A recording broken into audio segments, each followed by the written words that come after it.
Au milieu de l'autopsie d'une nonne, un médecin légiste remarque un détail très étrange sur le corps. Un tatouage avec un message sinistre inscrit dans son dos.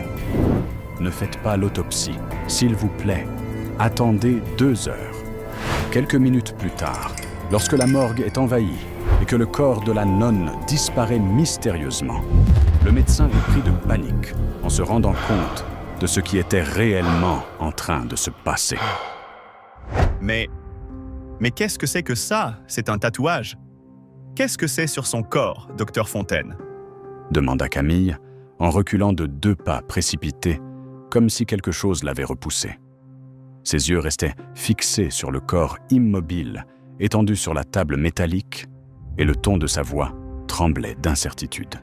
De l'autre côté de la salle froide, entouré de carreaux blancs et d'instruments chirurgicaux, le médecin légiste le plus expérimenté présent, le docteur Fontaine, qui venait d'ouvrir une armoire à la recherche de bistouris et de pinces, se retourna avec une expression froncée. « Comment ça, un tatouage? Qu'est-ce que vous avez vu, docteur Camille ?» demanda-t-il, clairement intrigué, en s'approchant d'un pas lent. Allongé sur la table en acier inoxydable, reposait quelque chose qu'on ne voyait pas tous les jours dans cette morgue. Le corps d'une nonne. Elle portait encore l'habit noir, bien ajusté à son corps, jeune et délicat. Son visage, pâle et angélique, semblait davantage celui de quelqu'un plongé dans un profond sommeil que celui d'une défunte. Mais elle était bel et bien morte, et il n'y avait aucune explication claire à son décès. Camille, le plus jeune des 2 médecins légistes, resta silencieux quelques secondes. Il attendit que son collègue se rapproche, cherchant les mots justes pour décrire ce qu'il venait de voir. « Vous avez vu un tatouage sur elle, Camille? C'est bien ça ?»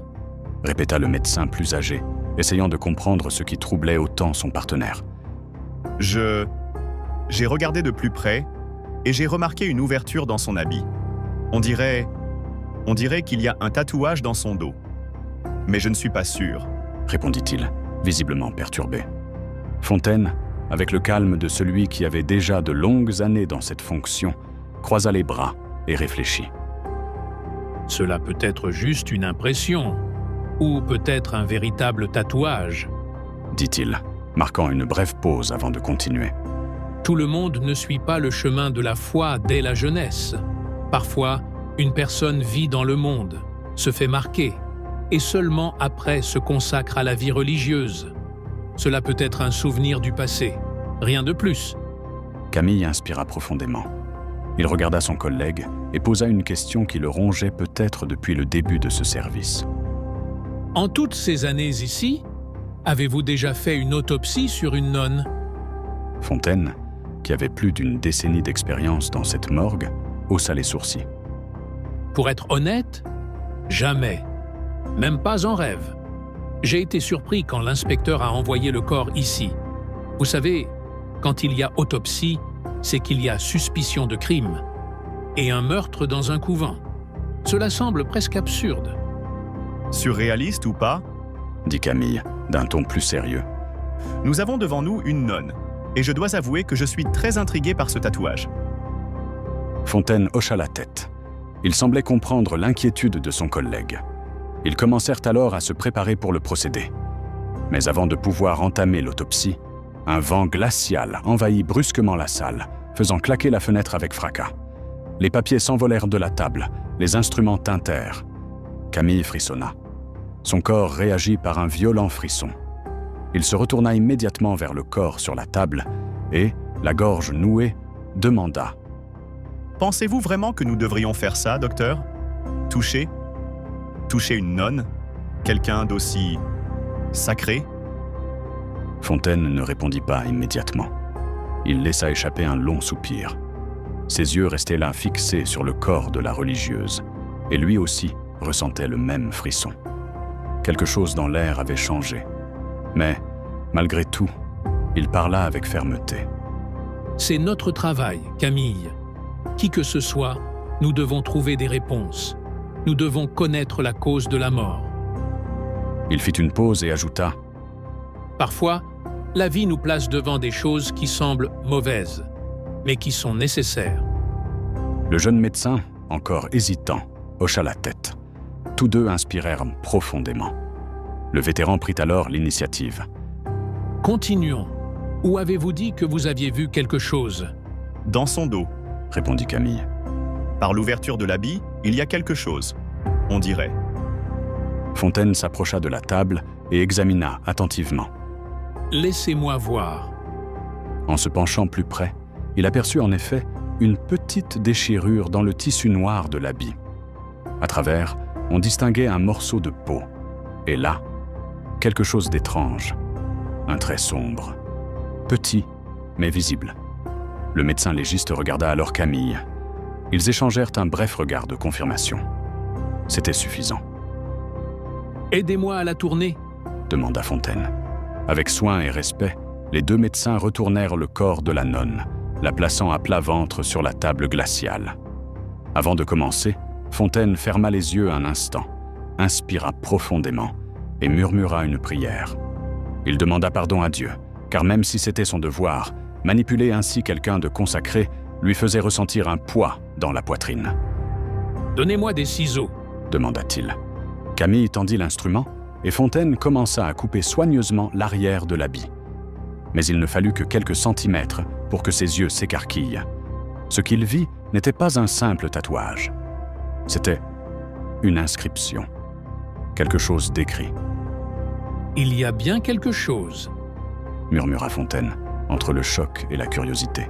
« Je vous l'avais dit, il y a quelque chose là, quelque chose d'écrit. » s'exclama Camille, en s'approchant encore davantage. Poussé par un besoin urgent de comprendre, Fontaine accéléra ses mouvements, révélant complètement le dos de la nonne. Et alors, comme si le temps s'était arrêté, les deux médecins se figèrent. Leurs yeux restèrent grands ouverts, leurs visages livides. Les mots leur manquaient un instant. Aucun d'eux n'osait cligner des yeux. Le silence emplit la salle, comme si la morgue elle-même retenait son souffle avec eux.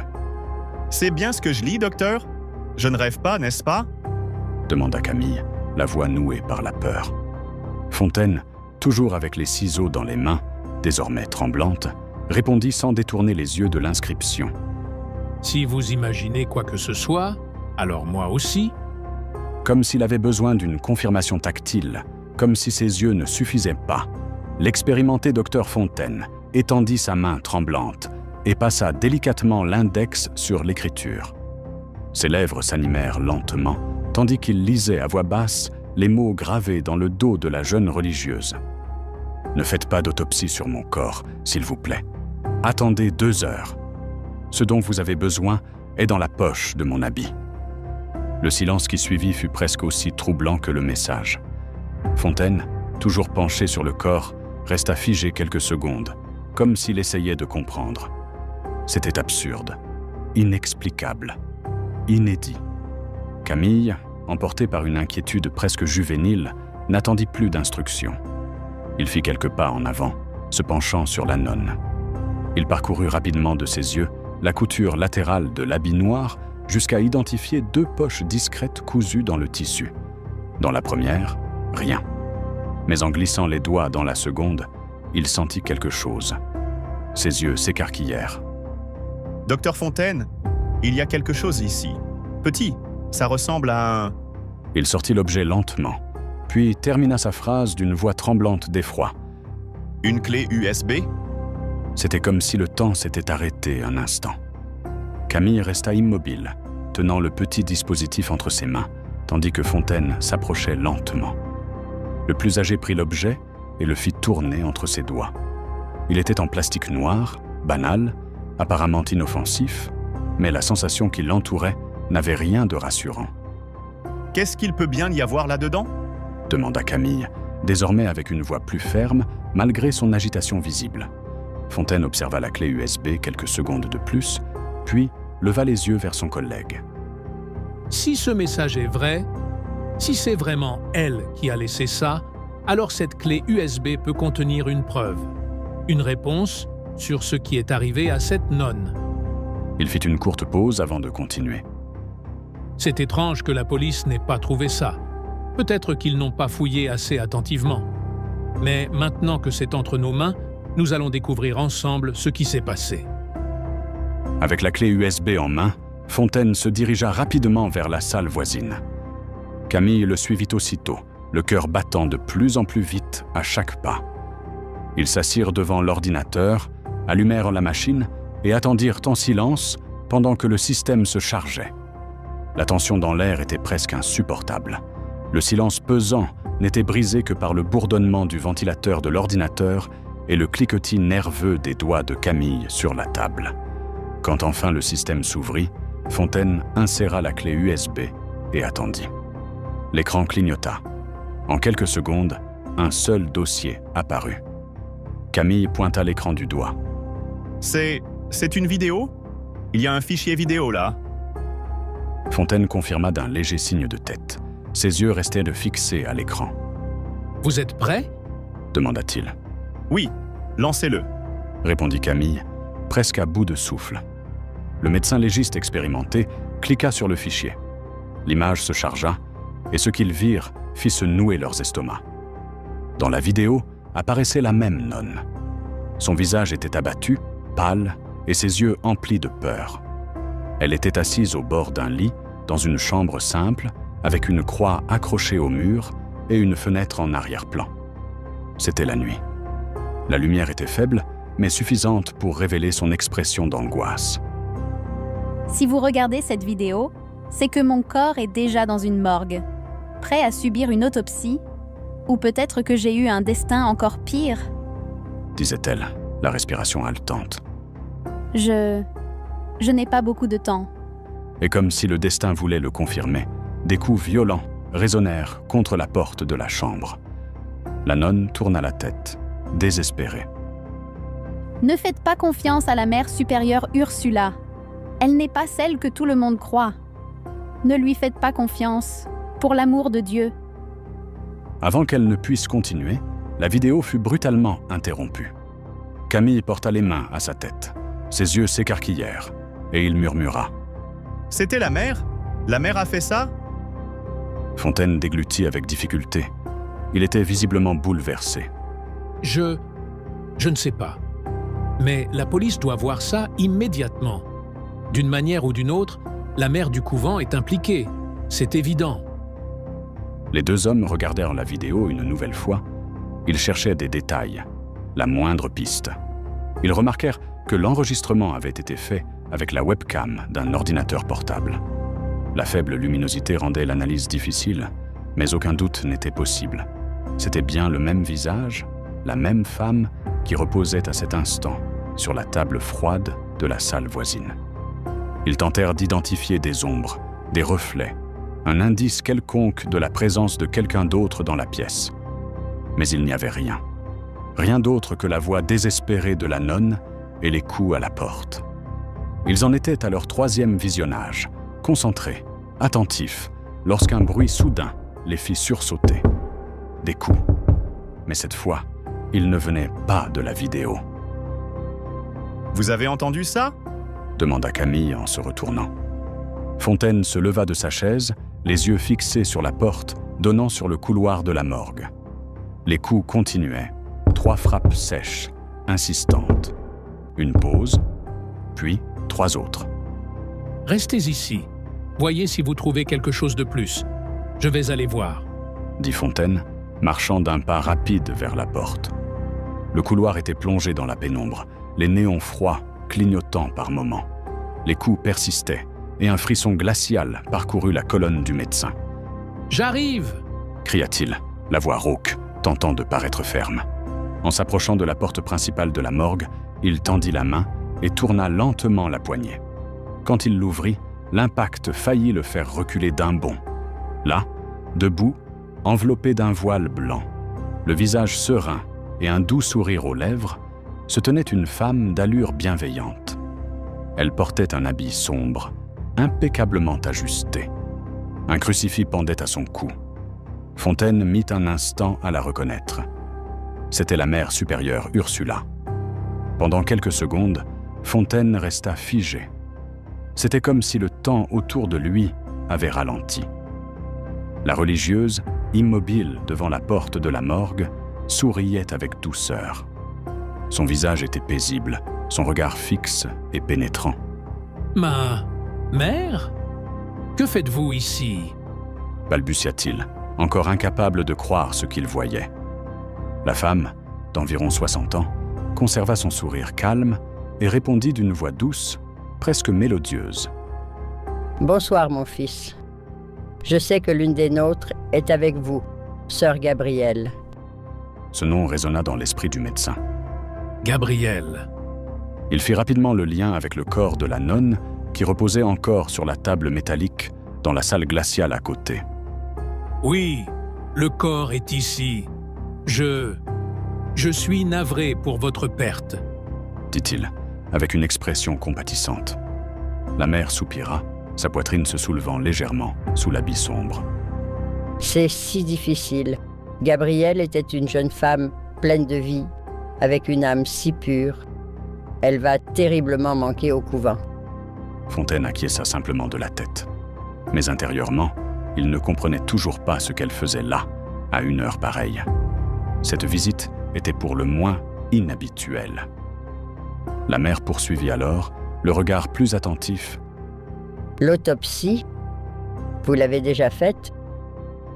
Le médecin trouva le ton direct de cette question étrange, mais répondit honnêtement. « Nous allons commencer dans quelques minutes. Pourquoi ?» La mère relâcha ses épaules, manifestant un certain soulagement. Un nouveau sourire se dessina sur son visage, encore plus large que le précédent. « Vous savez, mon fils, j'étais dans une autre partie de la ville quand tout est arrivé. J'étais parti faire quelques courses pour le couvent. Malheureusement, je n'ai pas eu l'occasion de dire adieu à sœur Gabrielle. » Elle fit une brève pause, puis demanda. « J'aimerais savoir s'il est possible de la voir une dernière fois. » Au moment où Fontaine croisa de nouveau les yeux de la mère, il ressentit quelque chose d'étrange. Un frisson soudain parcourut tout son corps, de la nuque jusqu'à l'échine. C'était un frisson différent, un avertissement. Bien qu'homme de science, Fontaine gardait une foi discrète. Il croyait en Dieu, priait silencieusement dans les couloirs de la morgue et demandait aussi que les âmes de ceux qui arrivaient là trouvent le royaume de Dieu. Il avait déjà été en présence de cette mère à plusieurs reprises. Il l'avait toujours considérée comme une figure de paix. Mais maintenant, il y avait quelque chose de différent. Quelque chose d'inconfortable. Quelque chose de faux. C'est à cet instant que tout autour de lui sembla s'effacer. La réalité se dissout un moment et Fontaine vit, comme dans une vision, une chambre simple, au mur clair, avec une petite croix accrochée au-dessus du lit. Au centre de la scène, Gabrielle, la religieuse défunte, apparut, marchant lentement vers lui. Elle posa ses mains sur ses épaules, le fixant droit dans les yeux, et murmura avec angoisse. « Ne faites pas confiance à la mère supérieure, s'il vous plaît. Ne lui faites pas confiance. » En un battement de cils, la vision disparut. Il était de retour à l'entrée de la morgue, face à Ursula, qui l'observait avec le même sourire serein. « Mon fils ?» l'appela-t-elle, essayant de le ramener du trouble. Fontaine secoua légèrement la tête et cligna des yeux, tentant de se reprendre. Le frisson revint, plus intense encore. Et même si, pour un observateur extérieur, tout paraissait normal, une voix résonnait dans son esprit. « Ne faites pas confiance à la mère. Ne faites pas confiance à la mère. » Respirant profondément, le médecin se redressa et répondit. « Je suis désolé, ma mère, mais seules les personnes autorisées peuvent entrer dans la salle d'autopsie. C'est un protocole très strict. Je suis navré, mais je ne peux pas vous permettre de voir le corps pour l'instant. » Ursula, toujours avec son sourire aux lèvres, inclina légèrement la tête. « Mais, mon fils, j'ai besoin de dire adieu à sœur Gabrielle. J'ai besoin de faire une dernière prière pour qu'elle parte avec Dieu. » Elle parlait avec tendresse, presque en suppliant, mais Fontaine ne pouvait écarter l'inconfort qui le gagnait. Son cœur battait plus vite. Chaque mot de la mère semblait porter un poids caché, comme s'il y avait quelque chose de non dit derrière sa demande. « Ma mère, je suis désolé, mais je ne peux vraiment pas. Ce sont les règles. Si je les enfreins, je peux perdre mon emploi. La femme fit un pas en avant, la voix plus basse, empreinte de supplication. S'il vous plaît, personne n'a besoin de le savoir. Juste une dernière prière. Fontaine secoua la tête. Je ne peux vraiment pas.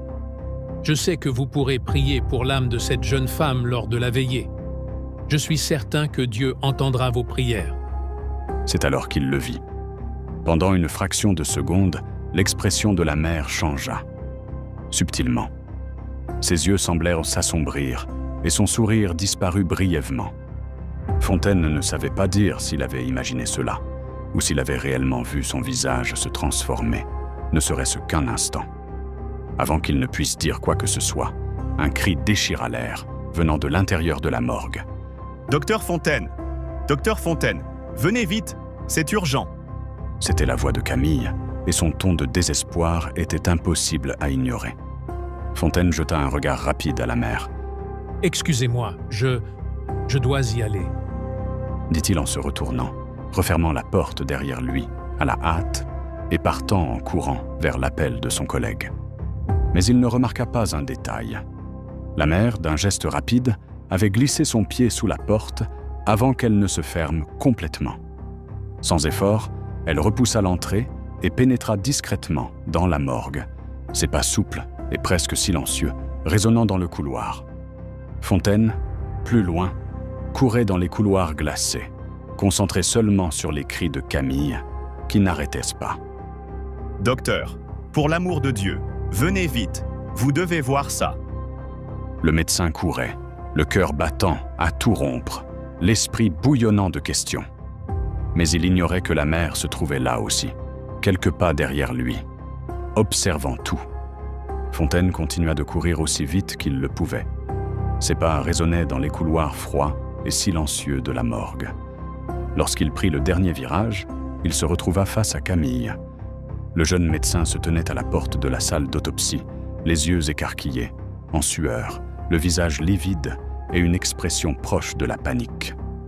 Fontaine s'arrêta devant lui, encore haletant de sa course, et demanda « Qu'y a-t-il, Camille? Qu'est-ce qui t'a mis dans cet état ?» Camille peinait à parler. Il inspira profondément, essayant de contrôler le tremblement de ses mains, et répondit « Vous devez le voir de vos propres yeux. Venez !» Sans rien ajouter, Camille se déplaça sur le côté, libérant le passage pour Fontaine. Le médecin plus expérimenté fit un pas hésitant, un frisson lui parcourant la colonne. Quelque chose dans le regard du jeune homme disait que ce qui l'attendait à l'intérieur n'était rien d'ordinaire. Fontaine s'approcha lentement de l'entrée de la salle, le cœur battant à toute vitesse. Lorsqu'il arriva enfin devant la porte ouverte et regarda à l'intérieur, il porta la main à sa bouche, choqué. « Où est-elle » demanda-t-il, la voix à peine plus qu'un murmure angoissé. Camille tourna la tête vers lui, confirmant d'un léger signe de tête. « C'est pour ça que je suis dans cet état, docteur Fontaine. Le corps de la nonne, son corps a disparu. Disparu sans laisser de traces. » Avant que Fontaine puisse réagir, une autre voix résonna derrière eux. Une voix féminine, ferme et soudaine. « Quoi? Comment ça, le corps de sœur Gabrielle a disparu ?»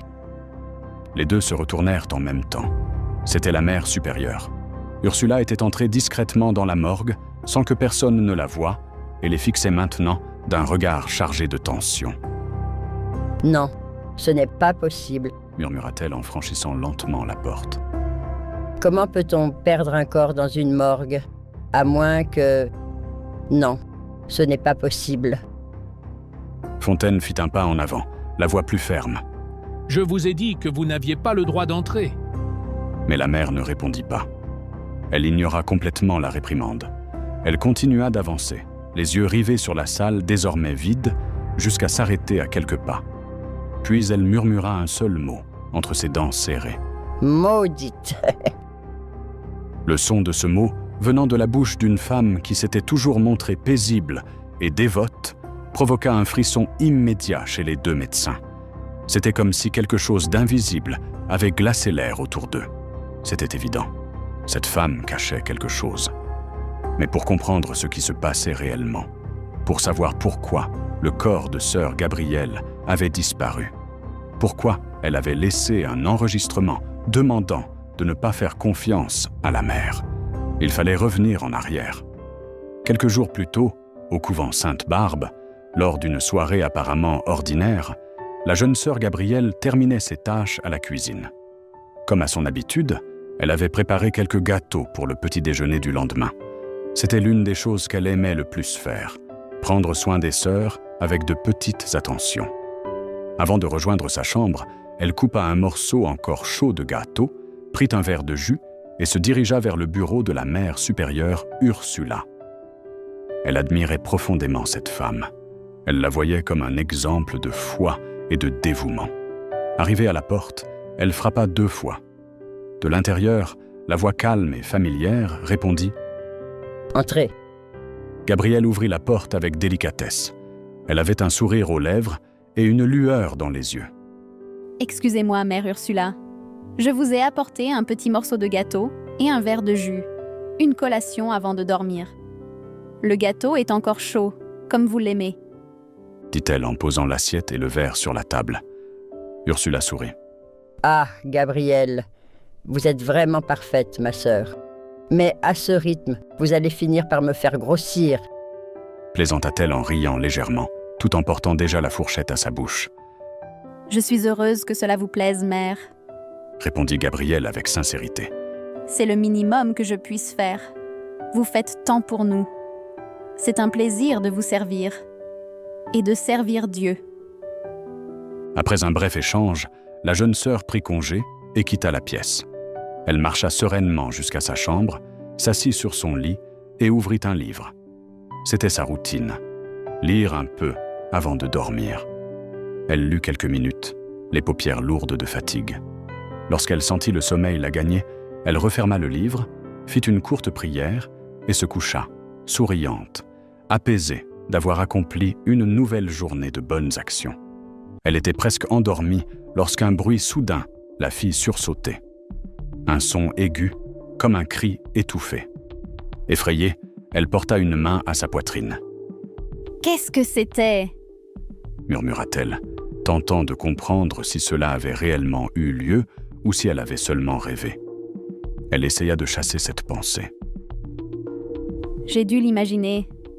Ce n'était qu'un rêve. » Elle se rallongea, réajusta son oreiller, cherchant à se convaincre qu'il n'y avait aucun danger. Mais l'inquiétude grandissait. Ses pieds bougeaient nerveusement et son esprit n'arrivait pas à se calmer. Et si c'était vraiment un cri? Et si l'une des sœurs avait besoin d'aide? Envahie par le doute, elle se leva de son lit. Elle ouvrit doucement la porte de sa chambre. Le couloir était sombre. Aucune lumière allumée. Silence complet. Les autres sœurs dormaient probablement déjà. « Oui, ça doit être juste mon imagination. » murmura-t-elle, prête à revenir en arrière. Mais soudain, son estomac gargouilla. Elle sourit toute seule. « Puisque je suis debout, je vais en profiter pour prendre une petite collation. » Elle commença à marcher dans le couloir en direction du réfectoire. Tout était calme, jusqu'à ce qu'en tournant à un angle, elle s'arrête net. La cuisine était éclairée. Quelqu'un était là. Mais avant de continuer, cliquez déjà sur le bouton « J'aime », abonnez-vous à la chaîne et activez la cloche des notifications. C'est la seule façon pour que YouTube vous prévienne à chaque nouvelle vidéo publiée sur la chaîne. Et dites-moi, êtes-vous pour ou contre l'autopsie? Pensez-vous qu'il faut vraiment examiner le corps de quelqu'un qui est déjà décédé pour découvrir la cause de sa mort? Ou bien, peu importe la manière dont la personne est partie, il faudrait simplement la veiller sans rien toucher? Racontez-moi tout dans les commentaires. Et profitez-en pour me dire de quelle ville vous regardez cette vidéo. Je mettrai un joli cœur à votre commentaire. Maintenant, retournons à notre histoire. Gabrielle resta immobile dans le couloir pendant quelques secondes, observant les lumières allumées de la cuisine au loin. Elle fronça les sourcils et murmura tout bas pour elle-même. « Mais qui peut bien être là ?» Les nonnes n'avaient pas l'habitude de circuler dans le couvent au milieu de la nuit. Après les prières du soir, Chacune se retirait dans sa cellule, et il était rare que quelqu'un rompe cette routine. En passant devant les chambres, Gabriel remarqua que toutes les portes étaient fermées, signe évident que tout le monde dormait déjà. Poussé par une sensation étrange dans la poitrine, un malaise qui allait au-delà de la simple curiosité, Gabriel commença à marcher vers la cuisine. Ses pas étaient lents, silencieux, et le bruit de ses pieds sur les carreaux froids résonnait doucement dans le couloir. En arrivant à l'entrée de la cuisine, la scène devant ses yeux la fit hausser les sourcils de surprise. Assise sur une chaise près du réfrigérateur, dévorant un gros morceau de gâteau avec avidité et buvant du jus directement à la carafe, se trouvait nulle autre que la mère supérieure, Ursula. « Mère ?» lâcha la jeune sœur, confuse devant ce qu'elle voyait. Ursula sursauta légèrement, mais afficha aussitôt un sourire, essayant de dissimuler son trouble. « Ah, ma sœur, tu crois? Je me suis réveillée affamée et j'ai dû venir piller le frigo, que Dieu me pardonne. » Elle rit doucement du coin des lèvres et ajouta. « Mais quelqu'un m'a devancé. Le gâteau était déjà entamé. » Gabrielle plissa les yeux, méfiante. « C'était le gâteau que je vous ai apporté, avant de dormir. Vous ne vous en souvenez pas ? » Bien sûr que je m'en souviens, ma sœur. Tu vois, il était tellement bon que je suis venue en reprendre, répondit la mère, en engloutissant un autre morceau avec une avidité visible. Puis elle se leva et se mit à chercher d'autres choses à manger. Gabriel observait attentivement. L'habit d'Ursula était froissé, ses cheveux légèrement en désordre. Il y avait quelque chose d'étrange dans son apparence, quelque chose qui ne correspondait pas à son allure habituelle. « Vous allez bien, mère ?» demanda-t-elle, de plus en plus attentive. « Bien sûr, oui. Juste un peu de faim, mais tout va bien, » répondit Ursula, en attrapant un morceau de pain avec ses mains tremblantes. « Et toi? Que fais-tu debout à une heure pareille, ma sœur? » Moi, j'ai cru entendre un bruit. Quelqu'un criait « Je suis venue voir ce que c'était. » expliqua Gabriel, les bras croisés, mal à l'aise devant la scène. En entendant cela, Ursula lâcha le pain sur la table avec une certaine brusquerie. « Un bruit? Qu'as-tu entendu exactement? » En fait, je ne sais pas trop. Ça ressemblait à un cri, mais ce devait être dans ma tête. La mère sembla visiblement soulagée. Elle relâcha ses épaules et dit « Oui, ce n'était que dans ta tête. » Gabrielle, encore méfiante, demanda la permission de s'asseoir et de prendre une collation elle aussi. « Bien sûr, ma sœur, assieds-toi. » répondit Ursula, reprenant sa mastication. Les deux restèrent là quelques minutes. Elles mangèrent en silence, échangeant seulement de brefs regards, jusqu'à ce que la mère dise « Bon, je vais aller me recoucher un peu. Tu m'accompagnes jusqu'à ma chambre, ma sœur? » « Bien sûr, mère. » acquiesça Gabrielle en se levant. Les deux marchèrent ensemble dans les couloirs du couvent, éclairés seulement par la douce lueur de la lune qui entrait par les fenêtres. Gabrielle marchait devant, et Ursula la suivait de près, jetant discrètement des regards autour d'elle, comme si elle vérifiait quelque chose. Elles s'arrêtèrent devant une porte. La mère sembla confuse un instant. « C'est celle-ci? Je veux dire, merci, ma sœur. » « De rien. » répondit Gabrielle, esquissant un léger sourire. « Bonne nuit, mère. » Elle s'éloigna et retourna dans sa chambre, mais son esprit ne trouvait pas le repos. Allongée, elle fixa le plafond un long moment, songeuse. La mère, elle semblait un peu différente, murmura-t-elle pour elle-même avant de fermer les yeux. Le lendemain matin, Gabrielle se leva tôt, comme d'habitude. Elle s'habilla rapidement, attacha ses cheveux et alla directement à la cuisine. Elle avait prévu de préparer quelques petits pains au fromage pour le petit déjeuner. Puis, avec l'aide des autres sœurs, elle mit la table dans le réfectoire. La plupart des nonnes étaient déjà assises, prêtes à commencer le repas. Mais une absence était flagrante. La mère supérieure n'était pas encore apparue. La sœur d'âge moyen, Suzanne, se tourna vers Gabrielle et demanda « As-tu vu la mère? Peut-être ne s'est-elle pas encore levée ?» Gabrielle fronça les sourcils. L'absence de la mère était en effet inhabituelle. Normalement, elle était la première à se réveiller et tenait à diriger les prières avant chaque repas. « Je vais vérifier dans sa chambre. » répondit Gabrielle, se dirigeant déjà vers le couloir. Bien qu'elle ne fût pas l'une des plus anciennes, elle avait assez de proximité avec Ursula pour frapper à sa porte. Gabrielle marcha d'un pas ferme jusqu'à la chambre de la mère supérieure. Arrivée devant la porte, elle frappa une fois. Rien. Une deuxième fois. Silence. Une troisième fois. Toujours aucun son. « Mère, êtes-vous là ?» appela-t-elle d'une voix légèrement plus forte. Elle était sur le point de se retourner quand elle entendit le déclic de la serrure. La porte s'ouvrit lentement, et ce que Gabrielle vit la laissa sans réaction pendant quelques secondes. Ursula était là, mais complètement différente. Ses cheveux étaient en bataille, ses yeux gonflés de sommeil, son visage pâle et fatigué. Et il y avait plus une odeur étrange, une odeur forte, une odeur de cigarette. Gabrielle toussa involontairement, portant une main devant son nez. « Mère, vous étiez en train de dormir jusqu'à maintenant ?» La mère supérieure jeta rapidement un coup d'œil à sa vieille montre en relevant la manche de son habit. « Mais il n'est même pas encore 8 heures du matin. Il est trop tôt. » murmura-t-elle. Gabrielle fronça les sourcils. « Trop tôt ?» Ursula sembla réaliser son erreur et se hâta de corriger. « Excuse-moi, j'ai eu une mauvaise nuit. J'ai eu du mal à m'endormir après avoir trop mangé hier soir. Mais je vais me préparer. Où devons-nous aller déjà, ma sœur? J'ai oublié. Et quel est ton nom? » La jeune religieuse cligna des yeux, surprise. « C'est Gabrielle. Et nous allons prendre notre petit déjeuner toutes ensemble, comme toujours. Mère, vous allez bien? Oubliez mon nom? Nous nous voyons tous les jours. » Excuse-moi, sœur Gabrielle. Je vais bien, oui. J'ai seulement mal dormi.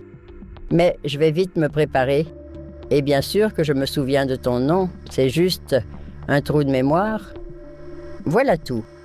Gabrielle acquiesça lentement, encore méfiante. Son regard glissa à l'intérieur de la chambre et elle osa demander « Et cette odeur? Vous la sentez? C'est de la cigarette? » La mère supérieure referma rapidement la porte, d'un geste presque brusque, et répondit avec un sourire maladroit. « Ah, ma fille, c'est que j'ai allumé de l'encens. Ce n'est pas de la cigarette. » Elle fit une courte pause avant d'ajouter. « Maintenant, je vais me changer et je descendrai au réfectoire. Dis aux autres sœurs de m'attendre. » « Bien sûr, mère. » répondit Gabrielle, essayant de paraître naturelle, mais son regard trahissait la méfiance. En retournant vers le réfectoire, ses pensées martelaient. « Ce n'était pas de l'encens. C'est impossible. » Elle inspira profondément et tenta de se calmer. « Du calme, Gabrielle. Tu dois juste imaginer des choses. » Dans sa chambre, la mère supérieure se rendit à la fenêtre. Ses doigts serraient une cigarette encore allumée. Elle la jeta dehors, comme si elle se débarrassait d'un secret dangereux. « Je dois être plus prudente, sinon je vais finir par être découverte. » murmura-t-elle. Peu après, Ursula apparut dans le réfectoire. Son habit était encore légèrement en désordre, mais personne n'osa le remarquer. Toutes les sœurs étaient là déjà réunies, main dans la main, attendant. Elle regarda autour d'elle et demanda « Vous attendez quelque chose ?» La sœur Suzanne, toujours la plus serviable, fit un pas en avant. « La prière, mère. Vous dirigez toujours la prière. » Soudain, la mère toussa, portant la main à sa gorge.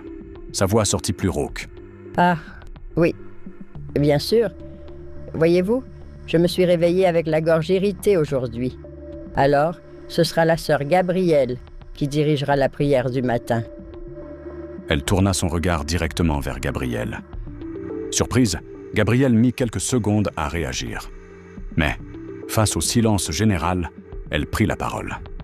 Elle entama la prière du jour et toutes répétèrent en chœur. Dès qu'elles eurent terminé, elles s'assirent pour manger. La mère, comme la veille au soir, mangea avec voracité.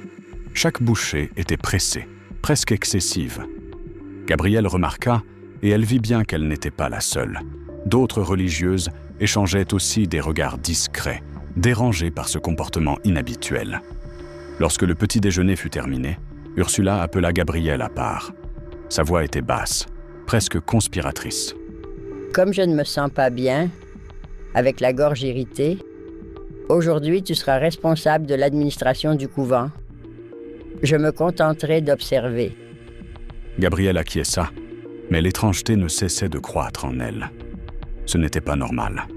La mère avait toujours tenu à tout diriger, à contrôler chaque détail du couvent. Elle répondit tout de même. « Oui, mère. » À la fin de la journée, l'inquiétude déborda enfin.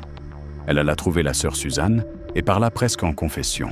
« Sœur, il y a quelque chose qui ne va pas avec la mère.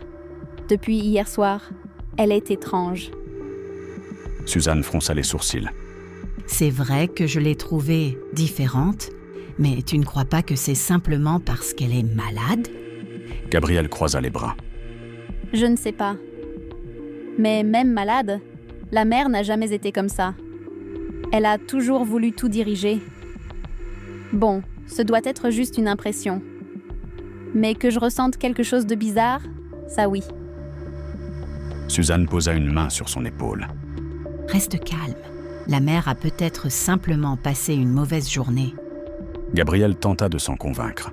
Avant de se retirer, elle prépara une petite collation et l'apporta à la chambre d'Ursula comme d'habitude. Merci. Maintenant, laisse-moi. J'ai quelque chose à régler. Répondit la mère, d'un ton sec, très différent de la douceur accueillante de la veille. Bien sûr, mère. Bonne nuit. Dit Gabrielle. Mais la mère ne répondit même pas. Elle la laissa simplement sortir, refermant la porte derrière elle. De retour dans sa chambre, Gabrielle mit longtemps à s'endormir. Elle se tournait et se retournait dans son lit, agitée, repassant chaque détail étrange des 2 derniers jours. Elle essaya d'écarter ses pensées et de se convaincre que tout n'était que fruit de son imagination. Le lendemain matin, la mère apparut plus tôt. Elle fit une prière brève, échangea quelques paroles de foi avec les sœurs. Elle paraissait un peu plus enjouée, mais quelque chose dans son regard gardait Gabrielle en alerte. Pendant un instant, elle pensa que Suzanne avait peut-être raison. Peut-être que ce n'était qu'une mauvaise journée. Cette impression, cependant, commença à s'effriter lorsqu'arriva l'heure de la messe au couvent. Ursula se tenait devant la chapelle, toutes les sœurs réunies, lorsqu'elle annonça « Mes sœurs, aujourd'hui, nous aurons un nouveau prêtre pour célébrer la messe dans notre couvent, le père Eustache. » Un homme d'apparence bienveillante entra, vêtu d'une soutane verte, saluant timidement. Mais dès les premières minutes, Gabrielle remarqua quelque chose d'étrange. Il était complètement maladroit. Il se trompait avec les ornements, oubliait l'ordre des rites et ne fit aucune homélie. Il termina simplement par un geste précipité. « Et ainsi s'achève notre messe. » Puis sortit, sans plus de cérémonie. La jeune religieuse resta assise quelques secondes, confuse. Cela n'allait pas. Un prêtre ne se comportait pas ainsi, surtout pas lors de sa première messe dans un couvent. Les jours suivants ne firent qu'accroître ses soupçons. De petits détails dans le comportement d'Ursula et d'Eustache attiraient son attention. Le prêtre commença à fréquenter le couvent avec une régularité inhabituelle.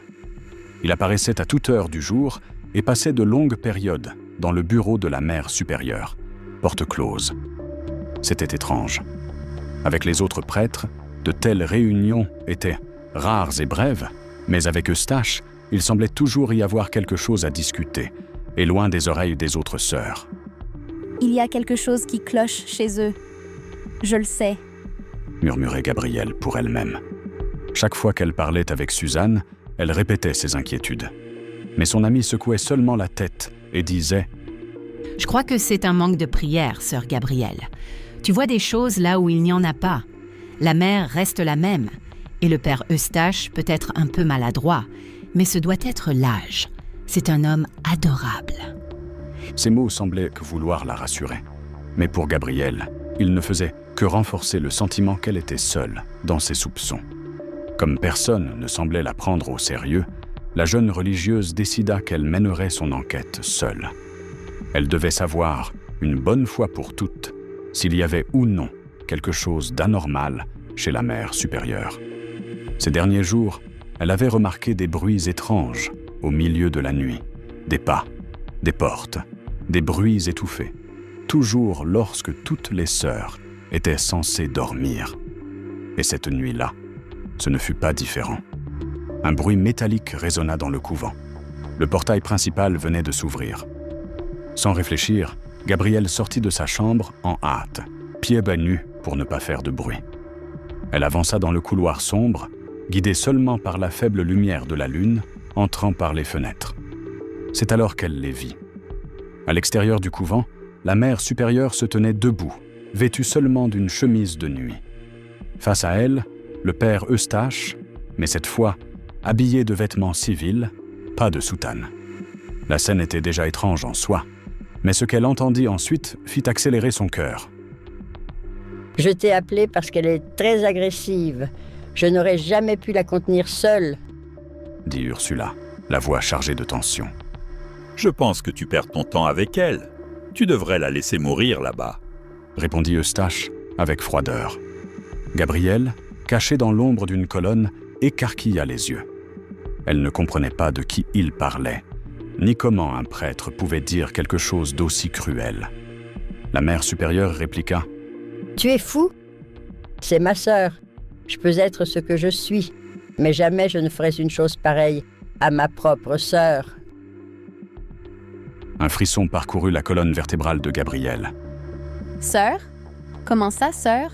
La mère a une sœur ?» pensa-t-elle stupéfaite. Les deux commencèrent à marcher, et la jeune religieuse, guidée par l'instinct, décida de les suivre. Ses pas étaient légers, calculés, pour ne pas attirer l'attention. Elle resta assez proche pour entendre leur conversation, mais assez loin pour ne pas être vue. Ils arrivèrent à la chapelle. La porte grinça légèrement quand Ursula et Eustache entrèrent. Gabrielle se dépêcha, et en franchissant l'entrée, elle se rendit compte d'un détail troublant. La pièce était complètement vide. « Mais où sont-ils passés ?» murmura-t-elle pour elle-même. Avec prudence, elle commença à examiner chaque détail.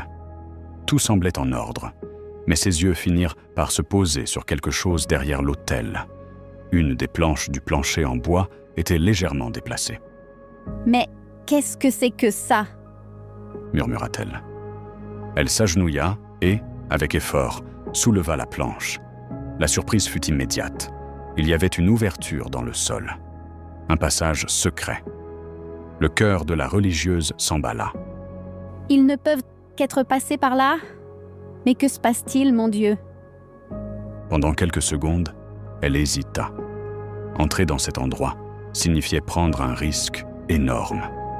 Mais la curiosité et cette étrange impression qu'elle devait voir de ses propres yeux la poussèrent en avant. Elle prit une profonde inspiration et descendit. Elle se retrouva dans un tunnel étroit, aux murs humides. L'air y était plus lourd et une légère odeur de moisissure se mêlait à quelque chose d'indéfinissable. Au loin, une faible lumière éclairait la fin du couloir. Sur la droite, il semblait y avoir une pièce. Gabrielle marcha lentement, veillant à ne pas trébucher. Lorsqu'elle s'approcha, la vision qui s'offrit à elle faillit la faire reculer d'horreur. Dans la pièce se trouvaient Eustache et la mère supérieure, ou du moins celle qu'elle croyait être la mère supérieure. Mais il y avait quelqu'un d'autre, une autre femme, également en habit, bien que froissée et sale, avec une expression épuisée et abattue. Le plus choquant, elle était identique à Ursule. Identique. La femme était attachée à une chaise. Sa voix était faible, mais emplie de désespoir. « Pour l'amour de Dieu, Lucie, sors-moi d'ici. Je ne supporte plus de rester enfermée. » La supposée mère, désormais appelée Lucie par la prisonnière, répondit froidement. « Ursule, ma chère sœur, je suis désolée, mais je ne peux pas te libérer. Désormais, c'est moi la nouvelle mère. Tu devras rester ici et la véritable mère, en pleurs, supplia. « Non, tu ne peux pas me laisser enfermer, Lucie. Délie-moi, je t'en prie. Je t'aiderai à fuir. Je ne dirai rien à personne. Mais libère-moi. » Eustache intervint, sa voix pleine de mépris. « Tu devrais remercier ta sœur d'avoir encore le cœur tendre.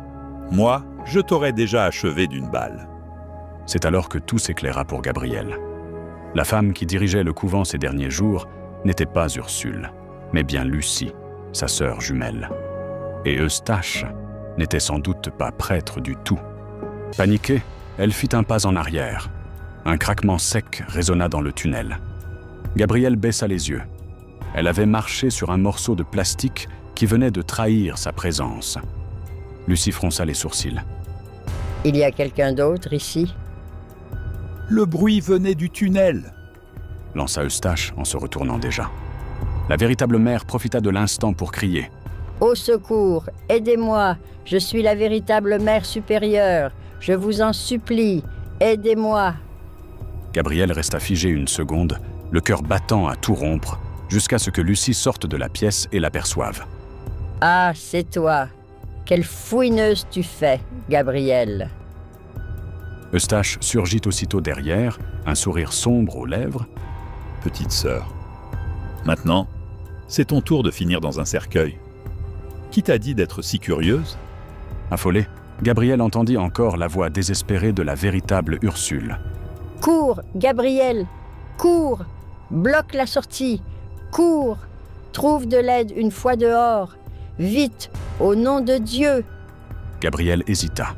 Une partie d'elle voulait aider immédiatement, mais en voyant Eustache mettre la main à la ceinture, sûrement pour sortir une arme, son instinct de survie prit le dessus.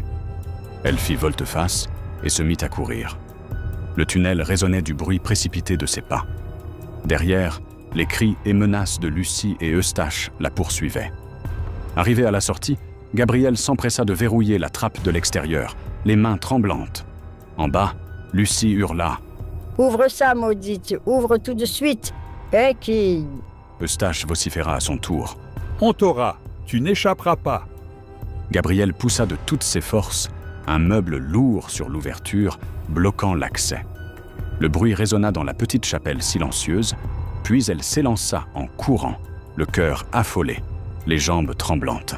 Arrivée à sa chambre, elle claqua la porte et la verrouilla de l'intérieur. Appuyée contre le bois, elle haletait, le dos trempé de sueur froide. « Que faire ? Mon Dieu, que faire ?» murmurait-elle, la respiration hachée. Elle pensa à réveiller les autres sœurs, mais expliquer la situation prendrait trop de temps, tant qu'elle n'avait pas. L'homme qu'elle croyait prêtre portait une arme. Et la mère supérieure n'était pas la mère.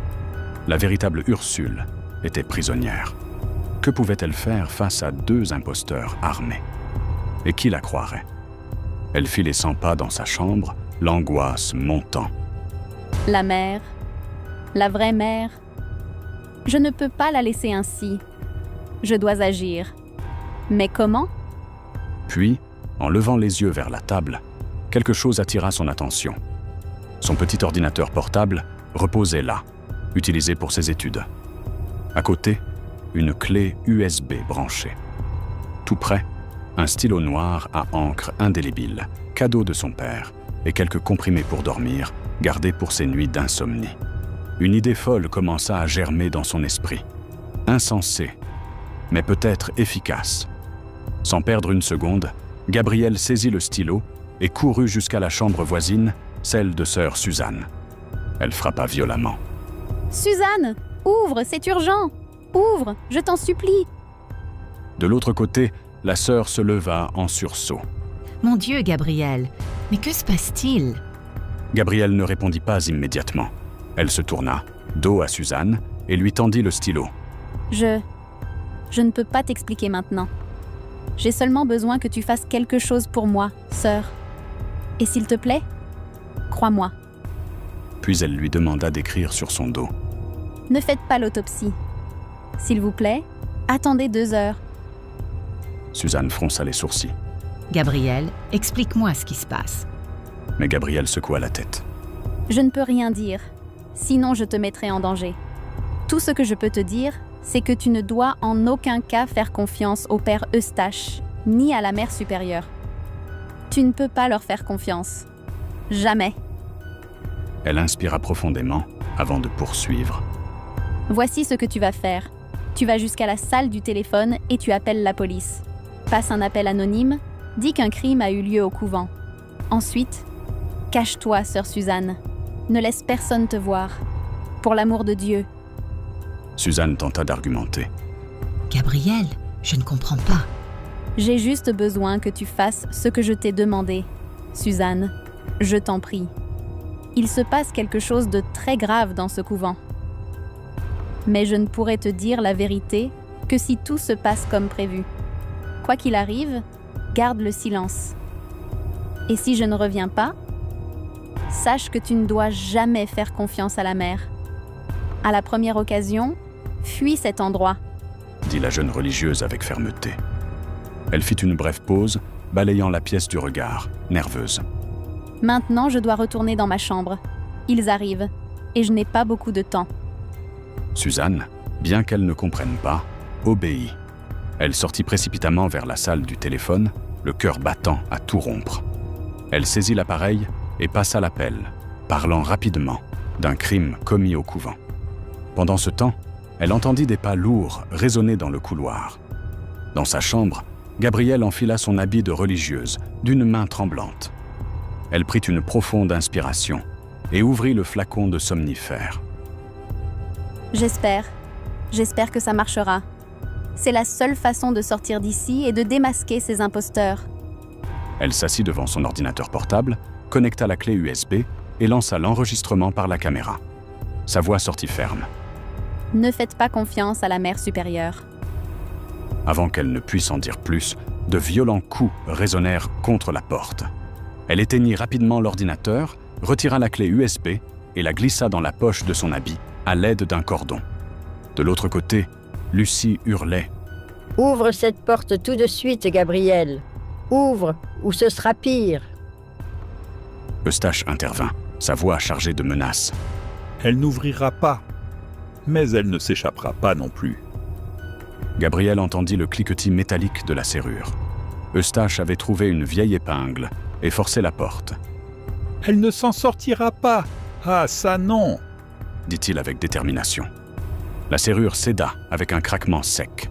La porte s'ouvrit. Ce qu'ils virent les laissa stupéfaits. Allongée sur le sol, des comprimés éparpillés autour d'elle, Gabrielle semblait inanimée. Son visage était pâle, ses yeux clos. Lucie porta la main à sa bouche. Est-ce qu'elle a avalé ses pilules et... Eustache s'agenouilla à ses côtés, posant 2 doigts sur son cou à la recherche d'un pouls. Après quelques secondes, il leva les yeux et secoua la tête. Elle est morte. Puis il laissa échapper un rire bas et cruel. C'est mieux ainsi. Lucie, pourtant, paraissait troublée. Je ne sais pas. Ça pourrait mal tourner si elle a prévenu quelqu'un. Eustache resta serein. Cette petite sœur n'a prévenu personne. Bien sûr que non. Elle a fui, paniqué, nous a enfermés et complètement terrifiée, elle a avalé les comprimés. C'est fini. Une de moins dont on doit s'occuper. Lucie observa le corps inerte de Gabriel quelques secondes encore, les yeux emplis de méfiance, mais elle ne dit plus rien. Eustache, toujours accroupi près du corps, ricana d'un ton sec et méprisant. Ces femmes n'ont pas de famille, rien du tout. Il suffit de se débarrasser du corps. Personne ne se doutera de quoi que ce soit. Mais, à cet instant précis, un bruit inattendu retentit dans le couvent. De violents coups frappaient à la porte principale. Lucie se leva d'un bond, remit son habit en hâte et courut jusqu'à l'entrée. Lorsqu'elle ouvrit, plusieurs policiers se tenaient là. Celui qui semblait être le chef de l'opération, un commissaire au regard ferme, parla sans détour. Nous avons été informés qu'un crime a eu lieu dans ce couvent. Nous avons reçu une dénonciation. Nous devons entrer et enquêter. Le visage de la fausse mère blêmit. Son cœur s'emballa. Mais elle pensa vite. Si elle est morte, Je dois m'en servir. Ils doivent trouver Gabrielle morte avant de découvrir ce qui se passe vraiment ici. Sans hésiter, elle se mit à pleurer bruyamment, cachant son visage entre ses mains. Notre Gabrielle, notre chère Gabrielle, je viens de la trouver morte. Je ne sais pas ce qui s'est passé, monsieur l'agent. Je crois qu'elle a pris trop de médicaments. Entre des larmes feintes, elle conduisit les policiers jusqu'à la chambre où se trouvait le corps. Eustache, comprenant le risque, s'était déjà écarté et s'était caché ailleurs dans le couvent. C'est alors que le commissaire remarqua quelque chose que Lucie n'avait pas vu. Un papier tombé près du lit. Le message, écrit d'une main ferme, disait « Une autopsie doit être pratiquée pour savoir ce qui m'est arrivé. » Le commissaire se raidit, fronçant les sourcils. Lucie lut aussi, et son visage trahit aussitôt un malaise évident. Elle tenta d'intervenir, mais il fut catégorique. « Je ne veux plus personne dans cette chambre, ma mère. Nous devons découvrir ce qui s'est réellement passé. Et même s'il s'agit d'une religieuse, nous devons emmener le corps de sœur Gabrielle pour analyse. » Sans alternative, la fausse mère acquiesça en mordant les lèvres. Le corps de Gabrielle fut retiré avec précaution et confié aux agents. Peu après, Lucie retrouva Eustache, qui attendait, nerveux. Dès qu'il la vit, il accourut. Que se passe-t-il? Pourquoi la police est-elle ici? Quelqu'un a signalé la mort de Gabrielle, répondit Lucie à voix basse, furieuse. Je ne sais pas si c'est elle qui a prévenu avant de mourir, mais quelque chose cloche. Ils veulent le faire son autopsie. Avant qu'il ne puisse continuer, Suzanne arriva en courant, les yeux noyés de larmes. Ma mère, Père Eustache, je suis contente de vous trouver. Gabrielle, elle... Elle est partie, Suzanne. Elle est morte. Coupa Lucie, en feignant les sanglots. Mais Suzanne, dans son innocence, en dit trop. Elle savait que cela allait arriver. Je ne sais pas comment, mais elle le savait. Lucie arqua un sourcil, soupçonneuse. Suzanne, as-tu quelque chose à voir avec cette histoire? Qu'est-ce que Gabrielle t'a dit? Je n'ai fait que ce qu'elle m'a demandé, répondit Suzanne, nerveuse. Elle m'a dit de ne pas vous faire confiance, mais j'ignore pourquoi. Croyant profondément en la fausse mère, Suzanne raconta tout. Lucie plissa les yeux, puis changea vite de ton. Elle força un sourire et posa les mains sur les épaules de la religieuse. Je comprends, ma fille. Merci de ta confiance. Mais s'il te plaît, n'en parle à personne. J'ai besoin de comprendre avant que nous ne disions quoi que ce soit. Suzanne acquiesça, sans imaginer le danger. Dès qu'elle s'éloigna, Lucie se tourna vers Eustache. Son masque de douceur disparut. Quelque chose pue dans cette histoire. Nous devons aller à la morgue. Maintenant. Tout de suite. Peu après, à la morgue, Lucie entra dans la salle froide avec Eustache. Les deux médecins légistes, le docteur Fontaine et le docteur Camille, s'y trouvaient, encore sous le choc. En voyant l'espace vide, Lucie laissa échapper un mot chargé de haine. Maudite! Nerveux, Fontaine s'avança de quelques pas. Croyant encore avoir affaire à la véritable mère, il déclara « Ma mère, vous ne devriez pas être ici, vraiment pas. Je vous ai déjà dit qu'on n'entre pas ici sans autorisation. Je vous prie de sortir immédiatement. » Lucie se retourna brusquement. De son habit, elle sortit une arme. Toute douceur avait disparu de son visage. Je ne sortirai qu'après avoir su où est cette petite sœur. Où était Gabrielle? Les yeux des deux médecins s'écarquillèrent. Camille essaya de reculer, les mains levées. « Calmez-vous, ce n'est pas nécessaire. » À ce moment-là, Eustache apparut derrière eux, armé lui aussi. « Vous n'avez pas entendu? Où est sœur Gabrielle? Elle est vivante, n'est-ce pas? » Fontaine balbutia, terrifié. « Que se passe-t-il ici?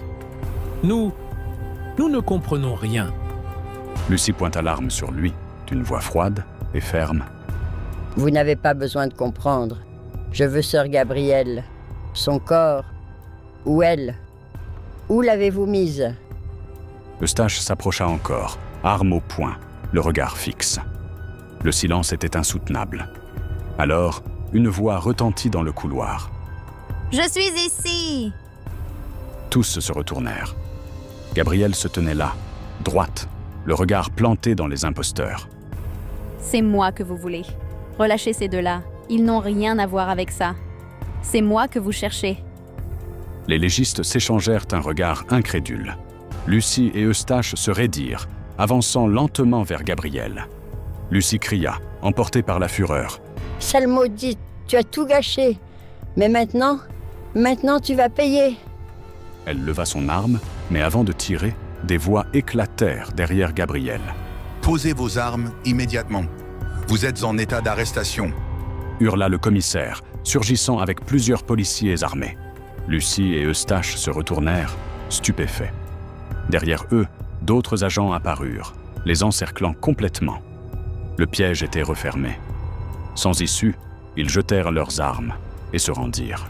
« Pas encore. Pas encore !» cria la fausse mère. Alors qu'on les menottait, une silhouette entra. C'était la véritable mère supérieure Ursule. Elle marcha lentement jusqu'à Lucie, sa sœur jumelle criminelle, et secoua simplement la tête, déçue. Puis elle ouvrit les bras et serra Gabrielle contre elle. Camille et Fontaine s'approchèrent, encore confus. Fontaine demanda, hésitant. « Pouvez-vous nous dire ce qui s'est passé ?» La vérité éclata. La mère supérieure avait une sœur jumelle, Lucie. Tandis qu'Ursule consacrait sa vie à Dieu, Lucie avait choisi le crime. Elle avait passé des années en prison, impliquée dans divers délits et dans une relation de longue date avec Eustache, qui n'avait jamais été prêtre, seulement son complice. Lorsqu'il fut libéré, il aida Lucie à s'évader. Ensemble, ils décidèrent d'endosser une nouvelle identité. Lucie conçut alors son plan le plus audacieux, voler la place de sa propre sœur en se faisant passer pour la mère supérieure du couvent, afin d'échapper à la prison pour toujours. Mais leur plan ne se déroula pas comme prévu, car Gabrielle finit par découvrir toute la vérité. Encore stupéfait, Fontaine demanda « Mais comment t'es-tu retrouvé sur une table d'autopsie ?» Gabrielle expliqua calmement. « J'ai toujours aimé étudier la médecine, y compris les autopsies. Je savais que, si l'on m'emmenait comme morte, mon corps serait examiné. J'avais aussi besoin de preuves contre la mère. J'ai pris les comprimés en connaissant le risque, en comptant paraître morte pendant quelques heures, puis me réveiller. C'est pour cela que j'ai demandé à sœur Suzanne d'écrire le message sur mon dos. Il fallait que je quitte le couvent en ayant l'air morte pour rester en vie. » Pendant que tout cela arrivait au couvent, Lucie et Eustache ne remarquèrent pas qu'ils avaient laissé l'entrée secrète de la chapelle ouverte. C'est là que Suzanne, venue prier, trouva la véritable mère supérieure Ursule. En apprenant ce qui était arrivé à Gabrielle, la mère alerta la police et tous partirent à la morgue, arrivant exactement au moment où Gabrielle s'éveillait sur la table, ce qui permit le flagrant délit contre la fausse mère et le faux prêtre. Au final, Lucie et Eustache furent incarcérés. Gabrielle, la véritable mère, et Suzanne retournèrent au couvent, reprenant leur vie de prière et de foi. Ursule tenta encore de rendre visite à sa sœur en prison pour la convaincre de changer de vie, mais comprit vite que Lucie ne quitterait jamais le chemin de la perdition. Quant au docteur Camille et au docteur Fontaine, ils poursuivirent leur travail à la morgue avec la certitude absolue qu'ils ne vivraient plus jamais une histoire aussi étrange et invraisemblable de toute leur carrière. Commentez, sœur Gabrielle, pour que je sache que vous êtes arrivée jusqu'à la fin de cette vidéo et que je puisse marquer votre commentaire avec un joli cœur. Et si cette histoire vous a plu, j'en ai une autre encore plus émouvante à partager avec vous. Il vous suffit de cliquer sur la vidéo qui apparaît maintenant à l'écran et je vous raconterai tout. Un gros bisou et à très bientôt pour une nouvelle histoire pleine d'émotions.